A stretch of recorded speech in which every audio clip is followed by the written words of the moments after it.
hacen una alopecia androgénica y como esta es bloqueada por finasteride tanto oral como inyectado. Interesante.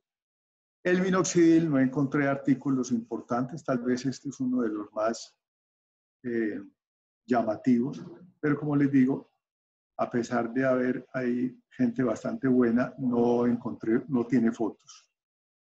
Y el efecto es en cuanto a la preservación de los folículos en anaje.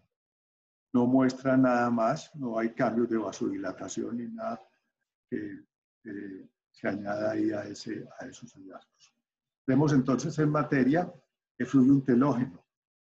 El fluido telógeno, realmente los hallazgos que hay clínicamente y en la dermatoscopia son realmente escasos, pero los hallazgos clínicos son muy llamativos. Los pacientes se quejan de caída del pelo y muchas veces llevan al consultorio para que uno observe cuánto pelo se les ha caído en ese último 15 días o ese mes. Bastante dramático. Una prueba de tracción positiva es mucho más informativa a veces que una biopsia. En general no se hace biopsia con el fluido telógeno, sino, como hemos mencionado, cuando se quiere hacer un diagnóstico diferencial. ¿Por qué? Porque la información que se obtiene es poca. La biopsia se debe manejar como cuando hacemos biopsias para alopecia androgénica, una del área afectada y otra del área occipital, y procesarlas iguales para comparación. Nunca sobra, sobre todo en esta disciplina, tener muy buena información clínica. Recuerden que lo que vamos a ver es folículos en telógeno, folículos que han involucionado su parte inferior, queda la unidad germinativa telógena, y arriba queda un folículo cuando todavía está ahí, no ha sido expulsado, rodeado por queratina liquidival roja.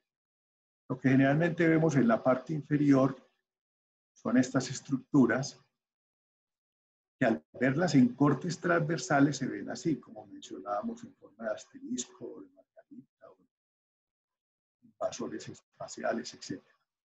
Este es un caso que me mandó la doctora Yamil, un caso interesante de una alopecia, en la cual hicimos el conteo, y podemos ver que hay un total de 32 folículos con 10 folículos en telógeno, es decir, tiene aproximadamente el 30% de los folículos en telógeno, una cifra muy llamativa. Y aquí lo podemos ver en rojo, ¿sí? Son las estructuras que parecen asteriscos. Ustedes me dirán, pero bueno, se le pasaron unas que no eran asteriscos, ¿sí? Estas no son asteriscos. Tengan cuidado con ese tipo de imagen, ¿sí? Estos folículos, fíjense, verá que son distintos a esto. Esto tiene vaina radicular interna, ¿sí? Tiene una vaina radicular interna y este no la tiene. Es decir, son folículos que están en telógeno. Están involucionando, han sido cortados muy por arriba donde todavía está el folículo y no vemos esta formación en asterisco. Pues este paciente tiene un fluido telógeno, es lo mismo que les había mostrado en la conferencia pasada, era esto. Cuando se ven muy arriba, ve uno la capa de queratina triquidermal y el tallo piloso en la mitad. Aquí con este aumento es un poquito más difícil, pero son folículos en telógeno. Rodrigo. Sí. La doctora Elizabeth Boll tiene la pregunta de en DT. En DT también los cambios histopatológicos más acentuados también son más evidentes en la región parietal que en la región occipital. ¿DT es qué? Es DT, Elizabeth. Estamos hablando del fluido telógeno. No. Yo creo que ha de haber sido una E en lugar de una D. Bueno, no, en el fluido telógeno los cambios son difusos. Por eso la biopsia de región occipital es muy importante. Y es muy importante la pregunta que hace Elizabeth, que hay que hacerle énfasis a eso.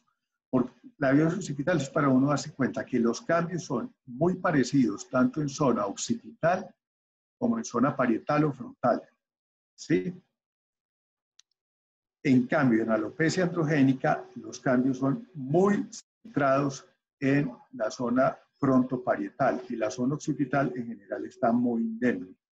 Por eso es bueno la biopsia de control.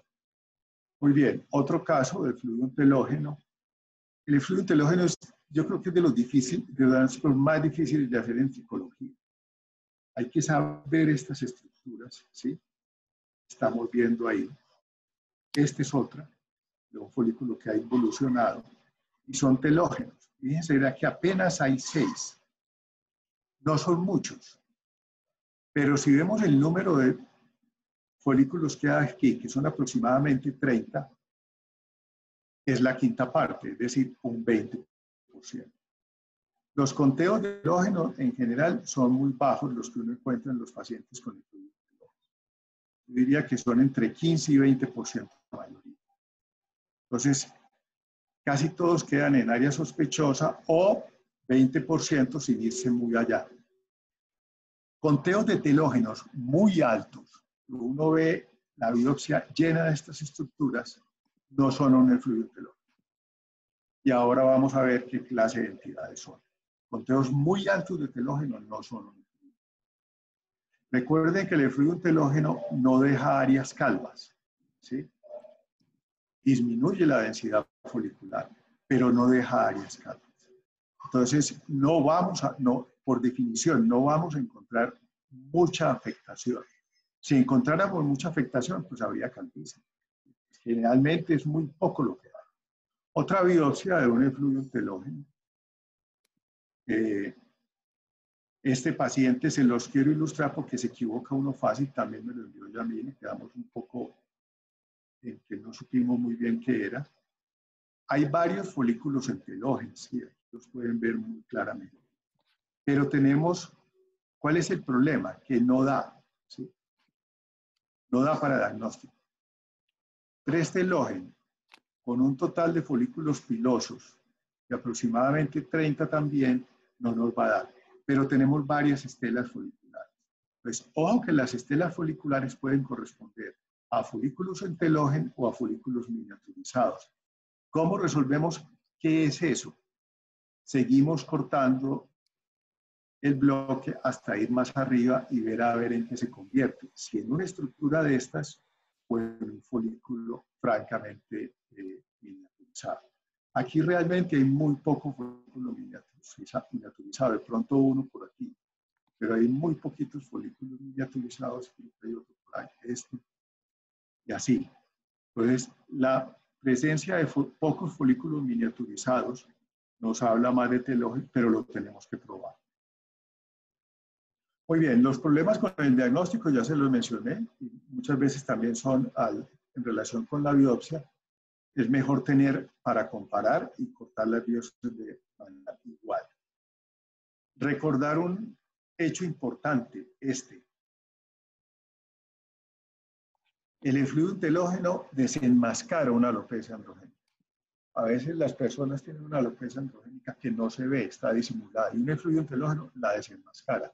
Se puede presentar como si fuera una alopecia androgénica, le toman la biopsia y uno ve que tiene un conteo de telógeno alto en región occipital y en región frontal, pero que además tiene miniaturización en región frontal.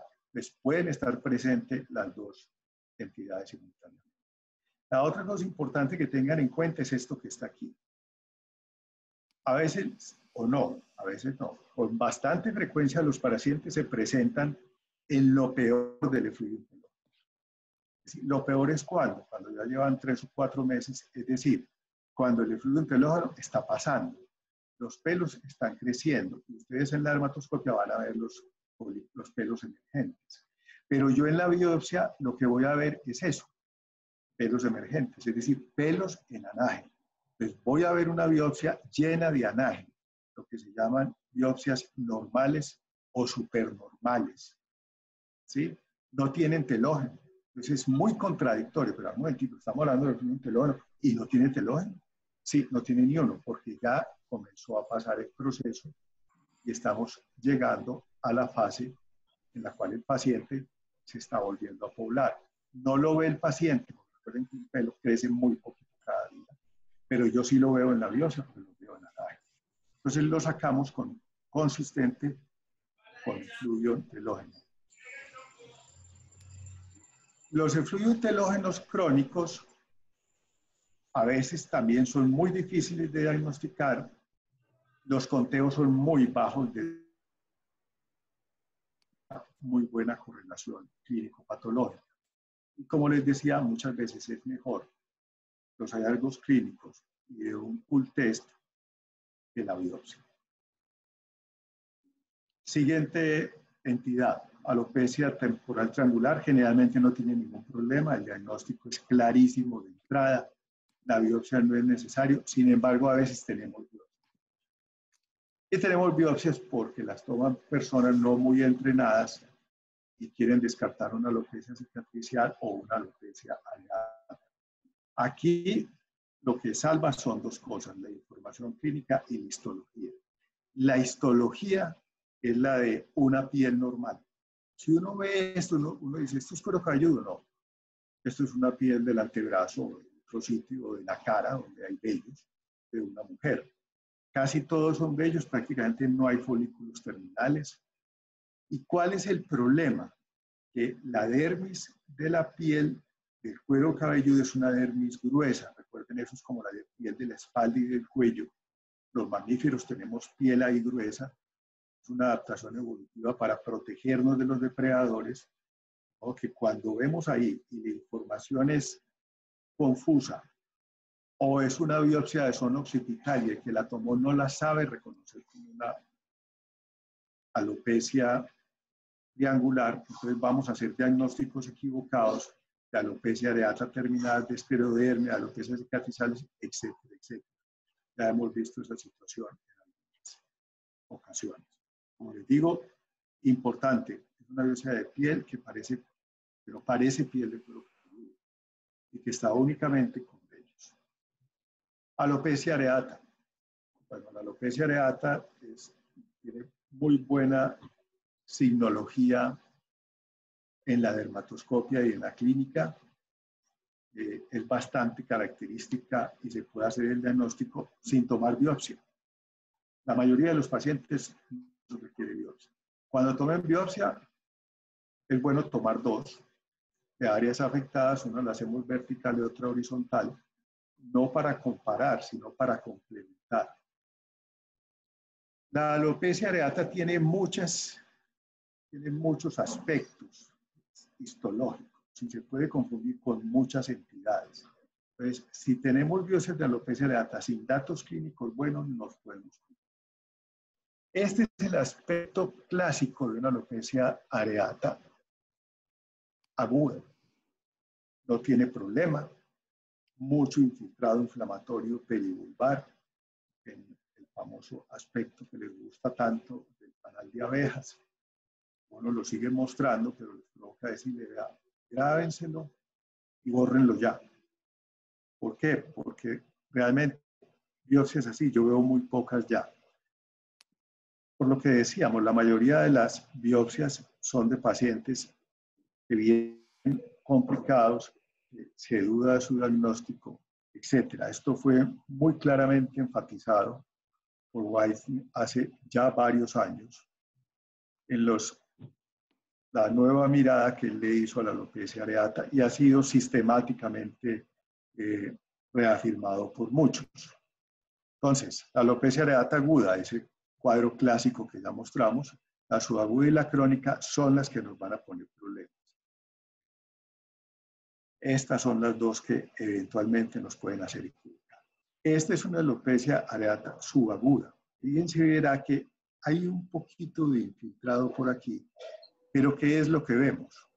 Gran cantidad de pelos en telógeno. ¿Sí? Hay un exceso notorio de pelos en telógeno y algunos pelos en lanógeno, que me preguntaba la doctora Elizabeth, y le debo esa respuesta y ahora la vamos a hacer. Entonces, este tipo de alopecia se caracteriza sobre todo por folículos pilosos en telógeno. Pues esto no es un efluvio telógeno. Uno nunca va a ver un efluvio telógeno que todos los pelos entren en telógeno. No, porque ese paciente sería calvo. Si ese paciente sería calvo, entonces es otra cosa. Pues es una alopecia areata, o es una tricotilomanía, o es una psoriasis que también es capaz de dar este cuadro, pero no es un fluido. Los pelos en lanogen, que son pelos que no sabe uno clasificar, uno dice, sí, están en telógen, pero porque tienen eso adentro. Es decir, son pelos que uno no sabe si están en anagen, en telógeno o en anágeno. Ahora vemos algunas fotos. Un tricrómico para ver la disposición de la condensación del colágeno alrededor de los pelos en telógeno y con las formas caprichosas que asumen. ¿Sí? Como ya les decía, asterisco, invasores espaciales del Atari, pterodáctilos. Bueno, ahí uno puede ver lo que quieren esos folículos pilosos en telógeno. Y esta es una alopecia areata crónica, en la cual seguimos viendo folículos en telógeno, ¿sí? Pero ya lo que vemos es mucha miniaturización. Telógeno, pero empezamos a ver una gran cantidad de miniaturización. Entonces, ojo, cuando se mezcle esto así, tanta miniaturización con tanto telógeno, un diagnóstico importante es la alopecia areata. Y hay una forma de alopecia areata que es la alopecia areata incógnita, que se presenta así, y lo más importante es la presencia de muchos cuerpos amarillos en el macroscopio. Es una alopecia areata difusa que no deja placas alopécicas. Pues es difícil de diagnosticar. Histológicamente, apenas el 50% de los bulbos, aquí no alcanzamos a ver ninguno con infiltrado inflamatorio, de pronto hay que buscarlos con muchos cortes para poder ver el infiltrado. Más de alopecia areata crónica, nadie me diría que esto es una alopecia areata. Me dirían, no, esos pelos están miniaturizados y tiene algunos en telógeno. Si tiene telógeno miniaturizados, es una alopecia. Los famosos puntos amarillos, esto es de unas fotografías muy viejas que tengo yo tal vez de la primera edición, y ahí estaban los puntos amarillos, yo no los había visto. Los puntos amarillos son folículos pilosos que pierden el tallo piloso por el daño del infiltrado inflamatorio y el ósteo folicular se llena de queratina. Eso es relativamente fácil en la dermatoscopia, un poquito más difícil en la biopsia. Pelos en lanógeno, como les decía, pelos están en telógeno, pero tienen vaina radicular interna. Entonces, está en lanógeno, está en telógeno, están los dos. Eso es un pelo de lanógeno, que no es ni uno ni lo otro. Lo mismo con esto, son pelos irregulares, a veces tienen estructuras en su interior y se ven también falta la vaina radicular interna, pero no se les ve la queratina terminal. En este es relativamente fácil porque se ve. A veces nos ayudamos porque no es fácil discernir el infiltrado inflamatorio en estas lesiones ya tan crónicas y un CD3 nos da una gran ayuda. Pues es otra circunstancia en la cual la inmunistoquímica y las coloraciones especiales nos ayudan. Otra pregunta que le di a la doctora Elizabeth, un artículo relativamente reciente que dice que no se requieren coloraciones especiales, sin embargo, transcribo textualmente una parte de lo que ellos dicen, es contradictorio.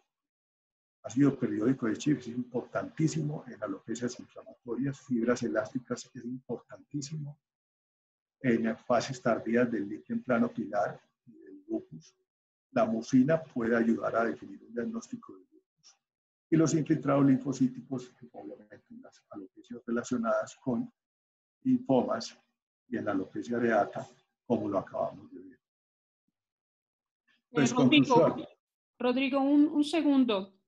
Sí. La plataforma estaba para admitir a más personas y ahorita he tenido el comentario por mensajes que no se han aceptado a más personas y hasta además me temo que nos van a cortar el tiempo en breve.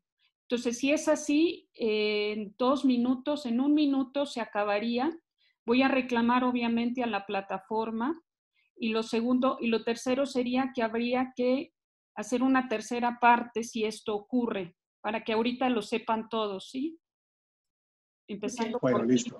No sé qué ocurrió en la plataforma, pero lo limitó en personaje, o sea, en personas, y no sé si también lo limite en tiempo. Bueno, no hay problema. Voy a terminar con esto. Conclusión de la alopecia areata.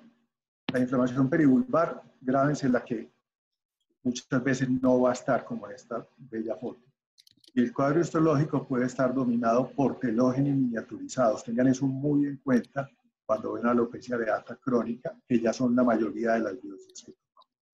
Bueno, entonces, Marce, ¿paramos aquí? Ok. En 16 segundos lo sabría. Acaba este tema. En 10 segundos lo Sí, sabríamos. Si en 10 segundos no se apaga esto, es que podemos seguir. O sea, nos bueno, voy a quedaríamos seguir con... aquí en tricotilomanía y No, no ocurrió. Entonces seguimos. Son 40 Ah, bueno. minutos y no ocurrió. Entonces quiere decir que la libramos. Perdón, muchas Bueno, gracias, pero en esto de las plataformas, pues todas las sorpresas hay que ser muy flexibles con ellas. bueno. Aquí todos estamos aprendiendo en esta cuarentena a manejar estas ayudas. Muy bien.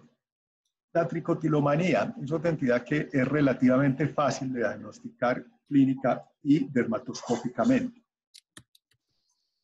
Antiguamente se pensaba que era una enfermedad de locos, pero realmente hay muchos pacientes que tienen tricotilomanía, funcionan perfectamente y pueden beneficiarse de un buen tratamiento, de un buen diagnóstico. Generalmente los pacientes no aceptan que se ganen el pelo, no porque, bueno, mi experiencia no es que necesariamente mientan, sino que no se dan cuenta. Se arrancan el pelo por la noche. Uno por la noche hace muchas cosas con las manos, pero se rasca, se genera un líquido simple crónico, se arranca el pelo, bueno, etcétera, etcétera. Entonces, a veces no se logra en el interrogatorio esos datos, pero, como les digo, puede no ser por mala voluntad del paciente. Puede tener cuadros bizarros, que algunas veces son difíciles de definir que se trata de una tricotilomanía. A veces se confunde con otras cosas, con sífilis, con una alopecia en patrón femenino, etc. Entonces se toma la biopsia. Como siempre en estos casos, es bueno hacer dos biopsias, una para corte longitudinal y otra transversal de las zonas afectadas. Estos son los hallazgos más frecuentes histológicos en la tricotilomanía. Lo más frecuente es este, folículos pilosos en telógeno y catágeno, particularmente catágeno. Son intensamente rojos. Y recuerden, ¿cuántos folículos pilosos puede ver uno en catágeno en una biopsia? 0 o 1. Si ya ve 2, ahí está pasando algo. Es decir, vale la pena averiguarlo. Y si ve muchos y acompañado de otros folículos en telógeno como estos, el diagnóstico de tricotilomanía está hecho. Recuerden, este es un folículo piloso en catágeno. Una pregunta, Rodrigo. Sí. Juan Eduardo Rocha pregunta, ¿la unidad germinativa telógena se observa afectada por el infiltrado inflamatorio en la alopecia areata? Sí, sí la puede afectar. El pelo le huye al infiltrado inflamatorio, podríamos llamarlo así, y le huye de dos maneras, se miniaturiza o se vuelve telógeno. Yo digo que la afecta en el sentido de que la hace volver telógeno, pero cuando se vuelve telógeno ya deja de estar el infiltrado inflamatorio. Es decir, en general el telógeno en alopecia areata no tiene infiltrado inflamatorio y en general los pelos miniaturizados tampoco tienen infiltrado inflamatorio. Entonces, por eso uno ve en las alopecias areatas crónicas ese fenómeno.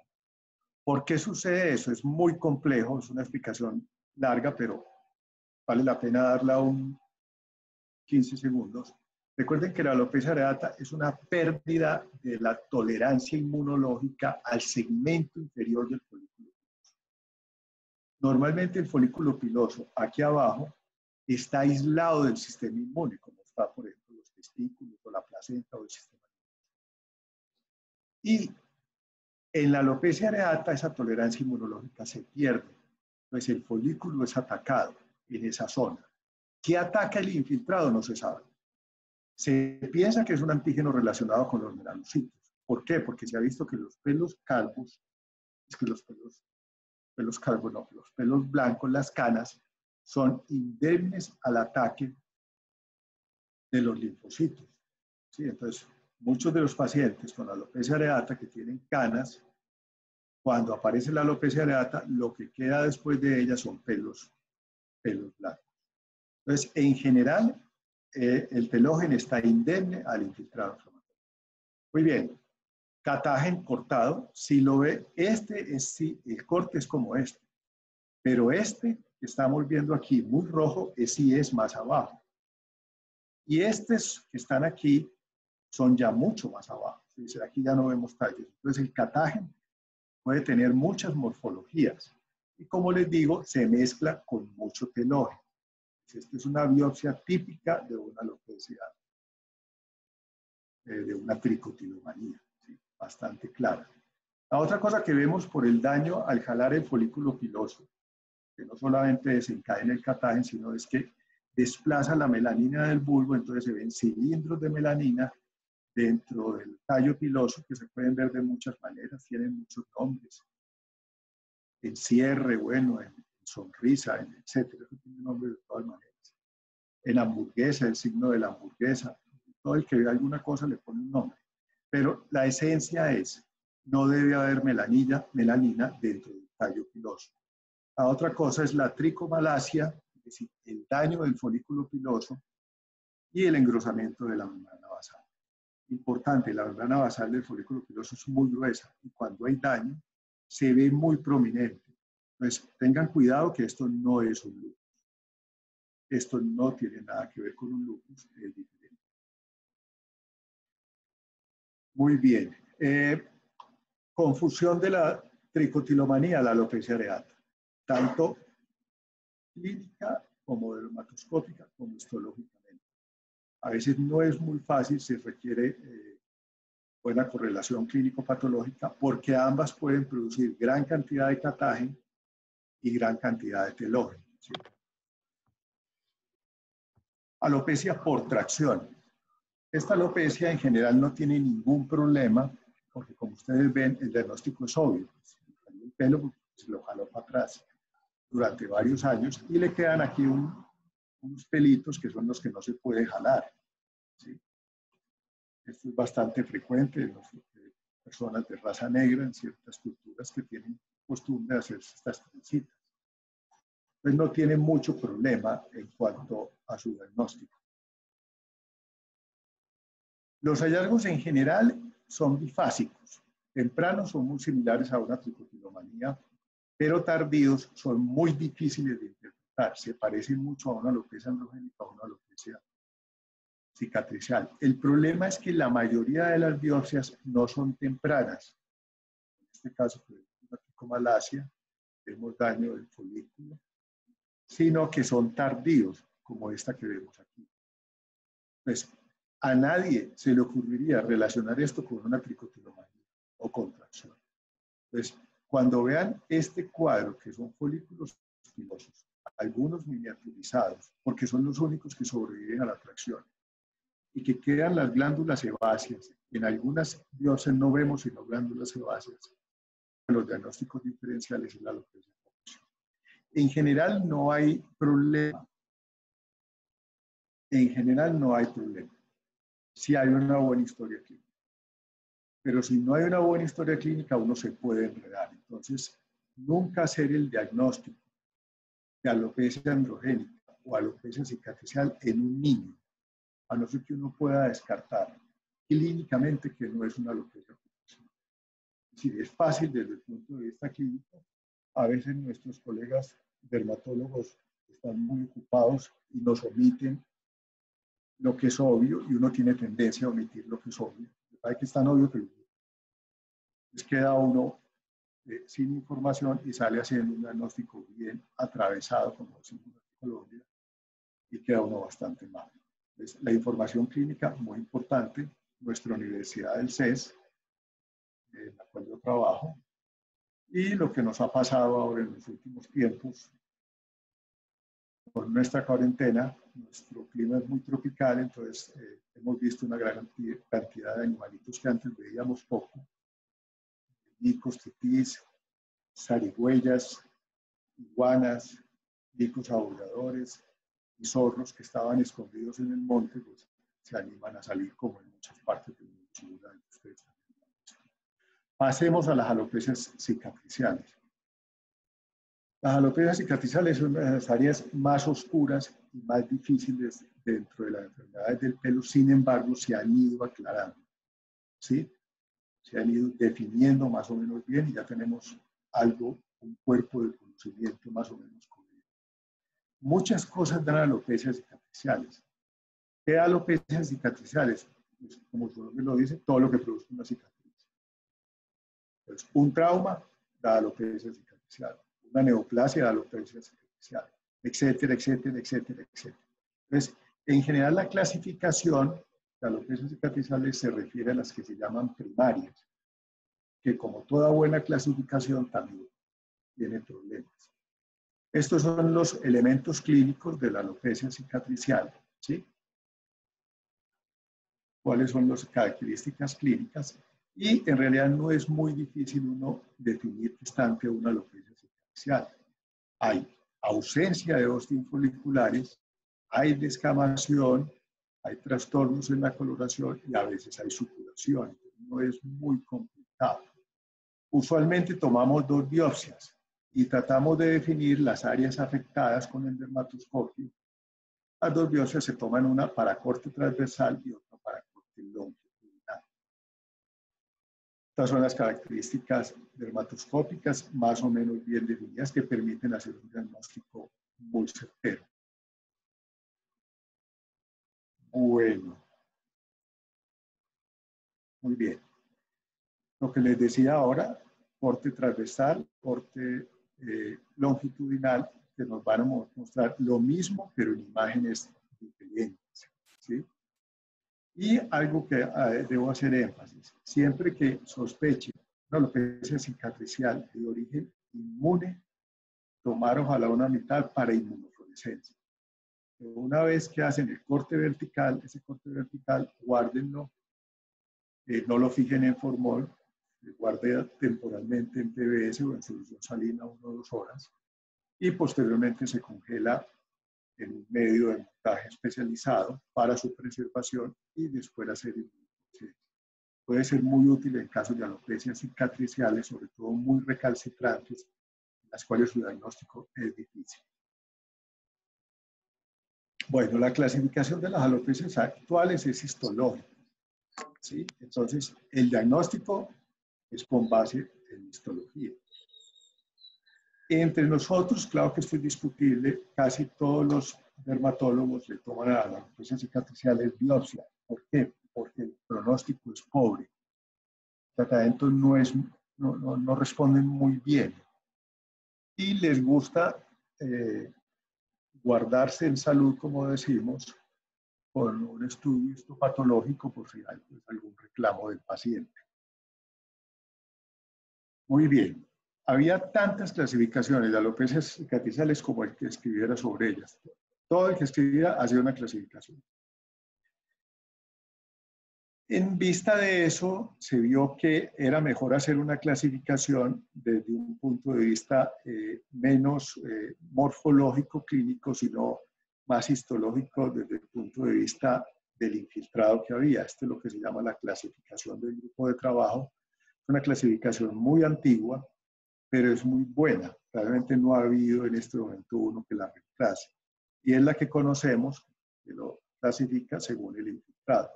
Si uno se pone a ver esto desde el punto de vista de patología, esto es un atraso. Clasificar las cosas en infiltrado libre, esto es un atraso. Pero a veces es mejor volver atrás a donde uno tiene alguna noción y clasificarlas así. En general yo diría que hay 2, linfocíticas y las otras. Las otras son las neutrofílicas y las mixtas, que prácticamente todas son mixtas. Importante, dentro de esta clasificación y los conceptos de alopecia cicatricial, es el doctor Pozzarelis, ¿Quién fue el que definió que el folículo piloso, la parte más importante para preservar el folículo piloso, era el promontorio o la teoría del Bulge?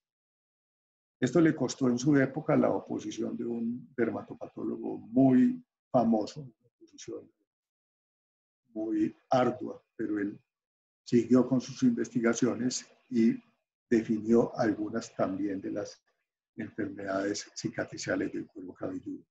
Este concepto de que aquí es donde se hace el daño en la alopecia cicatricial es importantísimo. El infiltrado para producir alopecia cicatricial no es en el bulbo piloso, no es en la alopecia areata. La alopecia areata no produce alopecia cicatricial. Pero los infiltrados inflamatorios en la parte superior del folículo, donde está el promontorio, es decir, en la unión entre el músculo erector del pelo y el folículo, sí dañan el folículo piloso porque dañan las células madre. Aquí están las células madre y su destrucción conduce a que no se pueda regenerar el folículo. Es un concepto muy importante que explica la mayoría de las alopecias cicatriciales. Entonces, vamos a ver algunas de infiltrado linfocitario. Estas son algunas de las características más llamativas. Pérdida de las glándulas sebáceas es uno de los hallazgos más precoces en la alopecia cicatricial. La fibrosis es variable. Algunas veces es muy extensa como en el lupus, otras es menos extensa como en el lupus. La formación de folículos en penacho es escasa. Casi nunca vemos folículos en penacho, ni histológica ni clínicamente. El folículo piloso en general no se rompe y no produce mucha inflamación y muchas granulomas. Y el tejido elástico se pierde de una manera variable que ayuda histológicamente a definir los patrones, las distintas formas. Las alopecias linfocíticas tienen una particularidad y es que el infiltrado es linfocítico. Esta sí, el nombre le quedó bien. Y es linfocítico a través de toda su evolución. Un líquen plano pilar y un lupus en general son linfocíticos siempre. Estén recientes, nuevos o viejos. Entonces son muy constantes en la forma del infiltrado inflamatorio. Como pueden ver, se sitúa en la parte superficial alrededor del promontorio e igualmente en estos cortes transversales. Lupus. Lupus tiene muchas formas de afectar el cuero cabelludo. Recientemente han aparecido artículos con algunas entidades que nosotros hemos podido ver, pero cada vez se expande más su espectro. El más conocido es el lupus discoide, placas discoides. Es curioso, en el lupus la actividad inflamatoria es igual en el centro que en la periferia. Entonces puede uno tomar los biopsias de ahí para cortes transversales y longitudinales. Los cortes longitudinales les van a mostrar una caricatura de lo que es un lupus. ¿Por qué? Porque el lupus afecta los anexos. Perdón. Afecta los anexos y hay muchos anexos. Entonces el infiltrado es masivo, el daño de la dermis es masivo con edema, el engrosamiento de la membrana basal es muy notable, el infiltrado de las glándulas ecrinas es muy prominente y con una coloración de paz vamos a ver lo que ya realmente vimos con la coloración de hematoxilina eosina. El problema es cuando es viejo. Cuando es un lupus discoide viejo, llega tardíamente, entonces puede uno solamente ver los músculos erectores del pelo pegados de cicatrices foliculares. ¿Sí? Fíjense, verá que aquí están pegados de cicatrices, pero no vemos folículos. Pero sí vemos otros detalles. Miren y verán, hay fuga de pigmento. Y hay telangiectasias en la parte superficial. Tal vez con un poquito de imaginación hay algo de engrosamiento de la membrana basal. Entonces, con un buen estudio de hematoxilina eosina uno puede resolver estos problemas con facilidad. Si no, puede hacer una coloración de elástico. La pérdida de elástico, aquí lo vemos. Este es el elástico normal. Y este es el elástico en el lupus. Se pierde masivamente, ¿sí? Totalmente.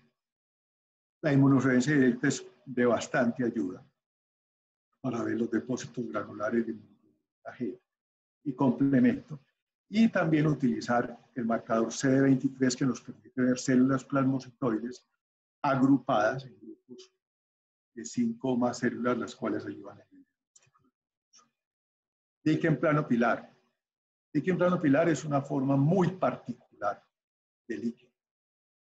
Afecta exquisitamente al folículo piloso, es muy focalizado, no afecta en general la unión dermoepidérmica y su actividad inflamatoria, a diferencia del lupus, sí es más en la periferia de la placa. Como podemos ver aquí, ahí está la descamación. Hay muchas formas: líquen plano pilar clásico, alopecia frontal fibrosante, líquen plano en patrón de distribución como este, un paciente con alopecia androgénica, después de varios años, su enrojecimiento y descamación, superpuestos sobre la androgénica, o como en este caso, ya con un líquen plano pilar muy bien desarrollado, y el síndrome de Graham-Lickard. El líquen plano da una morfología más o menos característica, fibrosis, infiltrado inflamatorio, pero puede ser compartido, a veces es difícil separarlo de otras entidades. Puede ser, no es bueno uno pegarse uno de una sola imagen, sino ver todo el contexto, ver la clínica y comunicarse muy cercanamente con el clínico. Estas son imágenes en plano pilar clásico, ¿sí? Las cuales hay fibrosis e infiltrado inflamatorio, a veces muy profundo con esta biopsia, y se observan con el tricrónico, vemos que la fibrosis es perifolicular, pero no es interfolicular. Realmente el colágeno interfolicular se preserva mucho, ¿sí? El infiltrado alrededor del promontorio, con daño de la vaina radicular externa, y aquí en un corte transversal cerca a la inserción del músculo erector del pelo. Casos tardíos de líquen plano pilar o pseudopelada de Brock dan lugar a una cicatriz con un músculo erector del pelo ahí pegada y no más.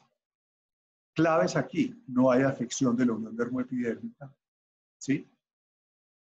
No hay teleangiectasias, no hay fuga de pigmento. El colágeno interfolicular es muy normal y con el elástico lo vemos todavía muy normal, excepto en el sitio donde está la cicatriz folicular. Se condensa ahí y tiene una forma de cuña, vagamente. Entonces, el elástico puede ser muy útil en este tipo de entidades, y ya les mencioné las cicatrices foliculares del líquen, que son positivas por la luz polarizada. Muy bien. Bueno, algunos otros hallazgos en el líquen plano pilar: la forma como se fusionan los folículos, en una forma de gafa, y, perdón, en la alopecia central centrífuga, la alopecia cicatricial central centrífuga, una forma de gafa y una forma de ojos de búho, porque dañan mucho más el epitelio folicular, pues queda la fibrosis en el líquen plano pilar y la alopecia frontal fibrosante. Estos hallazgos son importantes, pero no se peguen mucho de ellos, que de hecho los hemos visto, a veces los vemos intercambiados, ¿sí? En la alopecia, en el líquen plano pilar, podemos ver esta morfología. Es bueno tenerlo en cuenta, pero no es que yo vi tal cosa y entonces por eso es tal cosa, no. Rara vez en alopecias hay un signo que histológicamente haga el diagnóstico por sí solo. Una pregunta que me hicieron la vez pasada, que no tuve una respuesta satisfactoria, era la relación de líquen plano pilar y neoplasias. En general no es mucha. La relación de líquen plano con neoplasias es el líquen plano oral que todos hemos visto, pero líquen plano pilar no tanto. A veces con carcinoma escamocelular hay algunos reportes, pero con vasocelular, que era la pregunta concreta, no encontré ninguna referencia. Creo que también puede haber vasocelular ahí, sobre todo en los pacientes con alopecia frontal fibrosante, pues es un sitio frecuente de vasocelular, el borde de implantación del cuero cabelludo. Infiltrados neutrofílicos. Alopecias con infiltrado neutrofílico. Las alopecias con infiltrado neutrofílico son otra historia. Esto es muy importante. La fibrosis es masiva. El daño de la arquitectura del cuero cabelludo es extensa. La pérdida de glándulas sebáceas es uniforme. Hay pérdida y destrucción completa del tejido elástico en todas partes. Y como el folículo se daña tanto, libera su contenido y hay muchos granulomas parafoliculares. Como hay tanta destrucción, los folículos tienden a fusionarse en número muy grande. Este es un ejemplo de una alopecia cicatricial neutrofílica, una foliculitis de Kalmans, en la cual el infiltrado es muy superficial, es neutrofílico. Pero ojo, lo que decíamos ahora, a diferencia de las alopecias linfocíticas, los infiltrados neutrofílicos muchas veces son mixtos. Aquí en la parte de abajo de esta biopsia, con los tallos sueltos, hay células gigantes y hay linfocitos, hay muchos linfocitos. Foliculitis de Kalmans o en penacho, algunos la llaman así. Casos clínicos, es bastante llamativa, es una placa húmeda, muy supurativa, generalmente en el vértice. Usualmente es una cosa que uno observa, son pacientes peludos. Es decir, esto no le da a un calvo, no lo afecta. Esto generalmente es gente que tiene mucho pelo, es curioso. Y la sintomatología es muy llamativa. Histológicamente afecta como buena alopecia cicatricial la zona del promontorio, hace una pústula aquí, a veces vemos bacterias ahí. El infiltrado neutrofílico con presencia de mucho linfocito, una que otra célula gigante, a veces plasmocitos, etc. Entonces no se dejen perder que porque el infiltrado es mixto. Ah, pero es que la foliculitis de Kalman es neutrofílica. Sí, eso dice la clasificación, pero la realidad es otra. No hay una foliculitis de Kalman que no tenga infiltrado mixto, ¿sí? Y a veces, con la ruptura del folículo piloso, lo que habíamos mencionado, enorme cantidad de células gigantes, y como buena alopecia cicatricial, vemos la descamación interna de la vaina radicular. Es un hallazgo muy significativo en la alopecia central centrífuga, sobre todo en cuero cabelludo normal, porque prácticamente todas las alopecias cicatriciales lo tienen, pero la central centrífuga lo tiene particularmente en cuero cabelludo que no se ve afectado. Fusión de estructuras foliculares. Se crean los famosos penachos de folículos pilosos, que en las alopecias neutrofílicas son de más de 4, 5, 6, 7, la cantidad que ustedes quieran, 10, etcétera, etcétera, y la enorme destrucción del infiltrado, que como les dije, es mixto. Siempre que tengan una alopecia de ese estilo o una disecante, busquen hongos y hagan una coloración de paz y de plata meteramina. En general son diferentes clínicamente, un Kerium de Celsu y una alopecia de este estilo del grupo etario, pero hemos visto diagnósticos que se hace alopecia cicatricial de tipo neutrofílico mixto y al hacer las coloraciones o hacer más cortes, encontramos los hongos. La perifoliculitis capitis abscean exufoide o celulitis disecante del cuero cabelludo. Es una alopecia cicatricial profunda, sobre todo del vértice de la parte posterior. Son nódulos alopécicos que drenan pus, se presiona en un lado y sale pus del otro. Es una entidad muy curiosa. Nosotros hemos tenido varios casos y en nuestro hospital, nuestros dermatólogos operan todo. Operan, como les digo yo, operan hasta una micosis fungoide. Pues operan este tipo de entidades y hemos tenido excelentes especímenes y lo que uno ve es que realmente el cuero cabelludo por encima es normal. Me llama la atención que hay algo dermatoscópicos. Y por debajo hay un absceso, una fístula abscedada,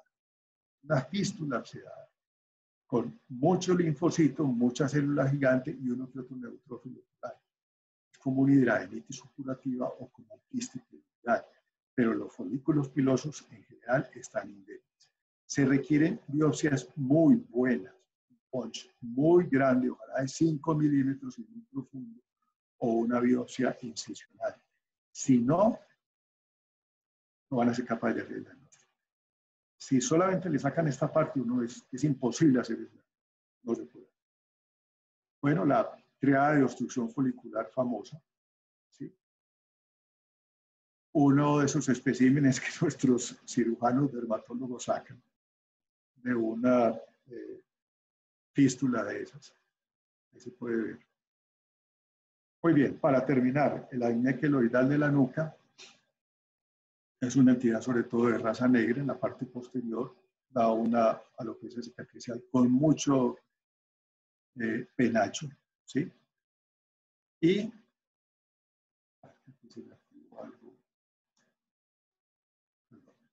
con mucho penacho y con mucha cicatrización. Vemos varias imágenes aquí y varios especímenes con los cuales podemos ver la cicatrización tan marcada que tiene. Histología. Esto no es queloidal, pero sí es intensamente cicatricial, ¿sí? Y tampoco es un acné. Es una destrucción muy importante de los folículos pilosos. Se ven tallos pilosos sueltos con un gran infiltrado inflamatorio. Llama mucho la atención el infiltrado a expensas de células. Bueno, muy bien. Yo creo que con esto hemos terminado.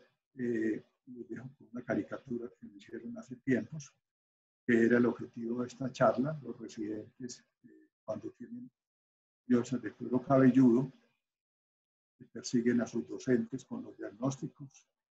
Los docentes les huyen. Finalmente tratan de zafarse. La idea de esta charla es que finalmente pues, se motiven a procesarlas y a estudiar esta serie de entidades. Muchas gracias por su paciencia, es un tema difícil. Ya, hemos terminado. Muchísimas gracias, Rodrigo. Fue fantástica la presentación. Perdón por las cuestiones estas de los números de asistentes. Tengo que revisar qué ocurrió ahí. ¿Alguien más tiene alguna pregunta para el doctor Restrepo con respecto a las alopecias que acabamos de ver el día de hoy? Las preguntas son bienvenidas. Hagan todas las preguntas que quieran. Acá, bueno, comentarios. Yo sé que hay muchas preguntas.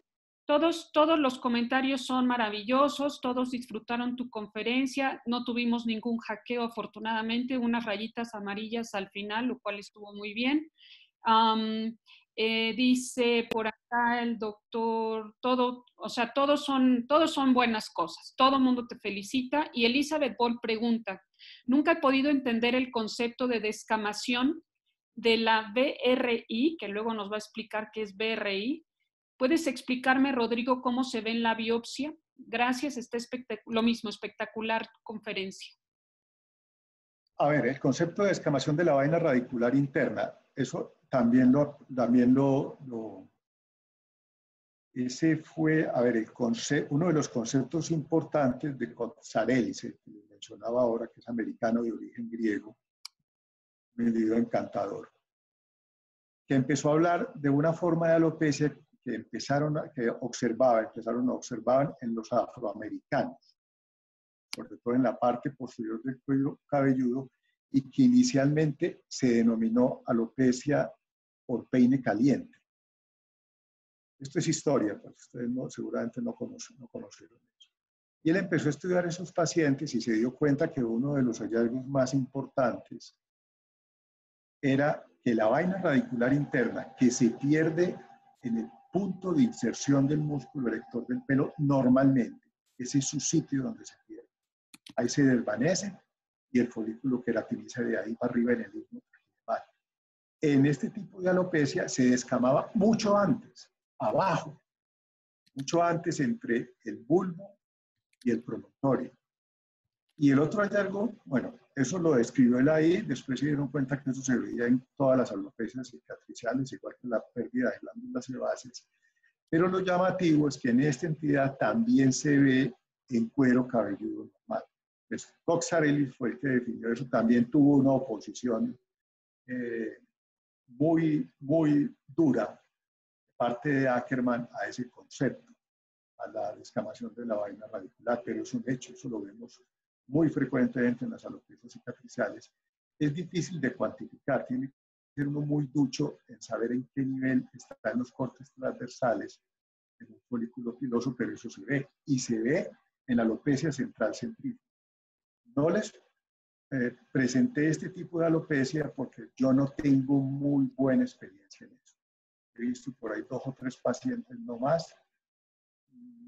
No veo mucha población afroamericana, mucha población afro aquí en Colombia, aunque tenemos una población afro importante en la costa Caribe, muy mezclada, pero más pura en la costa Pacífica, pero no tengo muy buena experiencia con ese tipo de casos.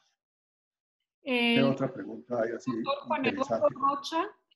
El doctor Juan Eduardo Rocha nos pregunta, debido a la importancia del promontorio en el estudio de las alopecias cicatrizales, ¿es preferible realizar cortes longitudinales? A ver, muy buena pregunta porque pone en evidencia una mentira que les he dicho a través de toda la charla. El promontorio, vale la pena decirlo, cuando Coxarelli lo definió, se ve muy bien en los ratones. Es increíble cómo se ven los ratones. Pero en el ser humano no se ve, prácticamente no se ve. Los que yo les he mostrado son muy escasas fotos después de muchos años de cazar promontorios. Tengo algunas, tengo una que la doctora Sonia Tello me regaló y tengo varias mías, pero en general no se ve. Es una estructura que está ahí, es virtual, se puede teñir con inmunistoquímica. Pero no hay necesidad tanto de definir el sitio anatómico porque de hecho en el ser humano no está tan concentrado como en el ratón, sino que se distribuye arriba y abajo de la inserción del músculo erector del pelo, se distribuye un poquito hacia arriba y un poquito hacia abajo, ¿sí? Es más difuso. Entonces, yo no creo que sea muy importante definirlo. Han aparecido algunos artículos haciendo inmunistoquímica para tratar de definirlo, pero no, yo creo que uno ve el infiltrado y con la morfología que le da la hematocilina eosina puede más o menos darse cuenta que está a ese nivel. También uno ve cosas que lo guían, que está a nivel de glándulas sebáceas, que no hay casi glándulas ecrinas, es decir, no es profundo, y puede uno ver que el infiltrado se enfoca. Además, la otra entidad que ha infiltrado, que se pudiera confundir es la alopecia areata, pero la alopecia areata, el infiltrado es claramente periurbano, no hay duda, no se desplaza hacia arriba. Hay otras entidades que pueden dar infiltrados a través del tallo piloso, ¿sí? No solamente areata abajo, cicatrizales arriba, sino, por ejemplo, la sífilis. La sífilis te da infiltrados arriba y abajo. La psoriasis. La psoriasis es otra entidad que no hubo tiempo de hablar de ella, porque la psoriasis es la alopecia en psoriasis es un concepto en explosión, es decir, en expansión. Los tratamientos anti-TNF en psoriasis, curiosamente, a veces dan una alopecia psoriática con esa morfología, y así sucesivamente. Es decir, es un campo bastante grande. Pero se puede reconocer con hematocilina eosina. Yamile Corredoira pregunta, bueno, más bien, te suplica que le digas 2 palabritas sobre alopecia fibrosante o, viendo que acabas de hablar de psoriasis, puedes hacer una tercera conferencia, como tú veas. Dice Yamile y vota que sí.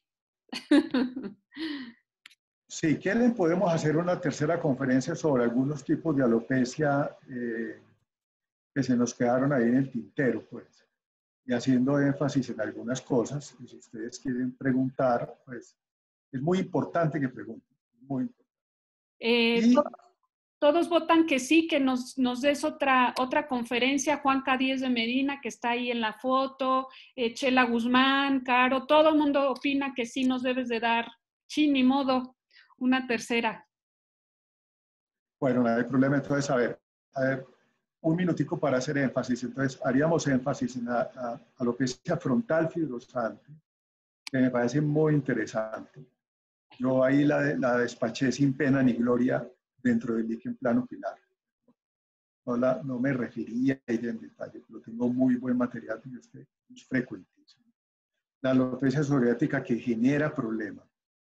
Tiene hallazgos a veces de alopecia y no es alopecia, pero no se va a comportar como alopecia. Entonces eso es importante. ¿Y qué más? ¿Qué otras entidades? O hago yo una selección ahí. Lupus. Lupus también es otra que es importante hablar de la expansión del concepto de lupus, cuero cabelludo. Dermatomiositis. Bueno. Tienes en dermatomiositis también, ¿no? Sí, puede ser interesante también. Bueno, de todas maneras, si se les ocurre algo, pueden comunicarse con Marcela a través del WhatsApp y ella me dice y podemos incluirlas. También dice el doctor Juan Eduardo Rocha, ¿existe alguna recomendación para distinguir manifestaciones, manifestaciones de la enfermedad de injerto contra huésped en grados iniciales contra otras lesiones de interfase? Bueno, pero eso ya sí se sale un poco del tema de alopecia y eso es una carga de profundidad. Exacto. Y luego, dice Lisa. Yo veo algunas, ese sí es una carga de profundidad porque eso es la pregunta que siempre tenemos cuando estamos viendo biopsias de piel de enfermedad de injerto contra huésped. Pero sí se nos salió un poquito del espectro de las alopecias. De alopecia. Hay un mito entre los pacientes que la dermatitis seborreica ocasiona que se caiga el pelo. ¿Qué piensas de eso? Bueno, hasta donde tengo entendido, no en adultos, ¿sí? No en adultos. De pronto en niños la cosa puede ser distinta si la enfermedad es muy severa y hay mucho prurito y hay mucha tracción. También, por ejemplo, en la psoriasis una de las causas de la caída del pelo es la tracción. Y es el tratamiento a veces con sustancias que traccionan el pelo. Pero hasta donde tengo entendido, en dermatitis seborreica no, pero me puedo equivocar, es un tema más clínico que histopatológico. Claro que con psoriasis vamos a hablar de dermatitis seborreica. También quiere Cecilia, mucinosis folicular. Digo, para que vayas apuntando ahí psoriasis, dermatomiositis, alopecia frontal fibrosante, esta otra que nos dicen mucinosis folicular, y Juani Garza, que es de Monterrey, que también es muy fan tuya, como todos los nos tienes aquí, sobre alopecia areata difusa, ¿no? Como que pues muy difícil también de diagnosticar, o sea que tienes una labor para dentro de 8 días titánica. Dos cosas antes de partir, que ya llevamos 1 hora y cachito, para que no se aburran y tengan ganas de venir próximo miércoles. Número 1, ofrezco una disculpa amplísima porque en lugar de haber tenido pues 100 participantes, el doctor Restrepo, pudieron haber sido más, hice algo mal yo seguramente en la plataforma y ofrezco de verdad una sincera disculpa. El doctor Jorge Ocampo estuvo intentando con sus residentes, te manda un saludo muy afectuoso, quería que le resolvieras directamente la duda de la vez pasada, pero ahora le pasaré el video. Y el tercer comentario, el viernes hay una sesión del Colegio Mexicano de Ciencias Dermatológicas a las 10:30. Se estará también promocionando mediante correos y WhatsApp para evitar mucho esto del hackeo porque es muy incómodo que suceda. Hasta ahorita hemos estado libre de ello, pero pues hay que mantenernos en esa libertad de exponer sesiones académicas sin que vengan a juguetear con el internet. ¿Alguien más? ¿Alguna cosa, Rodrigo? No. Muchas gracias por su paciencia y, como les he dicho, es un tema difícil. No, pero fantástico. Eres el top. Somos tus fans. Y bueno, gracias. Directamente, yo les pongo acá porque mi celular, sí, es con antes de cerrar, para que me escriban, ¿no? 521 55 28 88 96 11. Ahí está mi celular para que me manden un WhatsApp, me digan quién es y yo les mando ligas y todo, ¿no? Para hacerlo así, no, o sea, pues ni modo cerrado, meterlo en redes sociales, en Twitter y en Twitter y en, ¿cómo se llama? Y en Facebook a veces nos puede llevar a un estropicio mayor. Pues bueno, muchísimas gracias.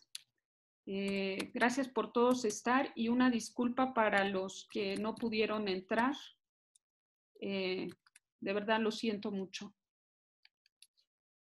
Bueno, chao entonces. Nos vemos. Muchas gracias.